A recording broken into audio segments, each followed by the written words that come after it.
V posledních letech město realizuje několik chodníků, například v místní části Lubno nebo Nová Ves. Víme, že jsou kladně hodnoceny a proto připravujeme i další chodníky v našem městě. Jedním z nich je realizace chodníku od Horské služby ve směru na Pstruží na ulici Pstružovské. Pro tento chodník byla v minulém roce dokončena studie proveditelnosti, která jasně říká, že chodník je reálný zde umístit.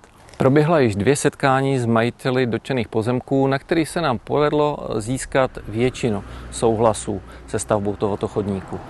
Bohužel i přesto víc než 15 souhlasů nám stále chybí.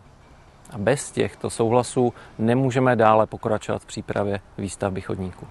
Proto bych vás rád požádal, pokud víte o někom, kdo na ulici Pstružovské vlastní nemovitost nebo pozemek a nebydlí zde nebo bydlí v zahraničí a máte na něj kontakt, budeme moc rádi za předání tohoto kontaktu. Moc nám to pomůže. Děkujeme.